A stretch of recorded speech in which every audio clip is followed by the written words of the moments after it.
কোনো এক অচিন দেশের গল্প। সেই দেশে এক রাজা ছিল। সেই রাজার একটি মাত্র কন্যা সন্তান ছিল।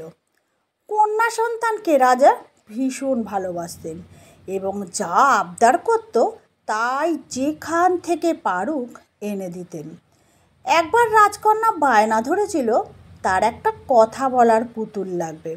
রাজা মন্ত্রীকে বলেছিলেন, যেখান থেকে পারো রাজকন্যার জন্য একটা কথা বলা পুতুল এনে দাও।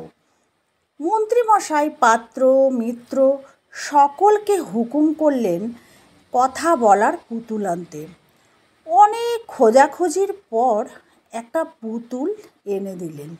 সেটা রাজকন্যার ভীষণ প্রিয় ছিল। সব সময় সেই পুতুল নিয়ে আলাদা ঘরে গিয়ে খেলতো। এইভাবে ভালোই চলছিল। একদিন হঠাৎ রাজা অসুস্থ হয়ে মারা যায়। রাজা মারা যাবার পর সংসারটা যেন ভেঙে যায়। রানী এবং রাজকন্যা ক্রমশ দুর্বল হয়ে পড়ে এবং রাজ্য ছেড়ে সেই পুতুলটিকে নিয়ে অন্যত্র চলে যায়। সেখানে গিয়ে কিছুদিন পর শোনা যায় তাদের মৃত্যু হয়। রাজ্যকে শাসন করার মতো কেউ ছিল না। তারপর অন্য এক রাজা এসে সিংহাসনে বসে। রাজপরিবারে 3 জন ছিল, রাজা, রানী এবং তাদের একমাত্র পুত্র সন্তান। বয়স ছিল মাত্র 2 বছর। রাজা একদিন প্রাতঃভ্রমণে বেরিয়েছিলেন। সেখানে দেখেন একটি সুন্দর পুতুল একজন বিক্রি করছে। রাজার সেই পুতুলটি দেখে ভীষণ পছন্দ হয় এবং তিনি কিনে নিয়ে এসে তার পুত্রকে দেন। পুতুলটি সুন্দর কথা বলতে পারত। রাজার ছেলে ভীষণ খুশি ছিল এবং সে ভালো হাঁটতে পারত না। একদিন রাজা রানীকে তার পুত্রকে নিয়ে শয়নকক্ষে গিয়েছিলেন। সেখানে গিয়ে ঘুমিয়ে পড়েছিলেন। ঘুমের মধ্যে হঠাৎ আওয়াজ শুনতে পান, কে যেন ঘরে হাঁটছে।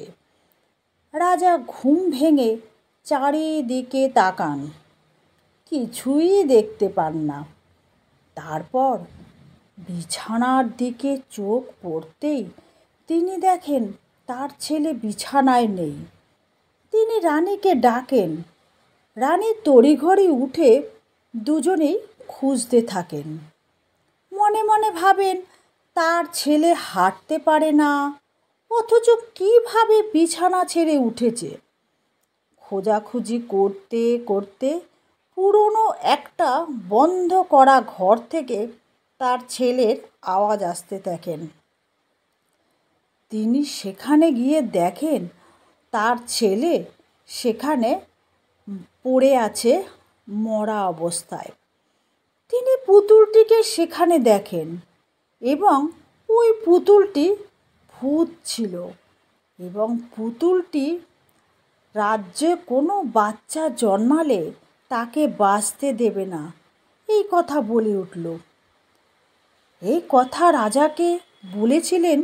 রাজা ভীষণ ভয় পেয়ে গেলেন। পরদিন রাজা ভয়ে সেই রাজ্য ছেড়ে রানীকে নিয়ে পালিয়ে গেলেন অন্যত্র। কলমে মনিকা দাস।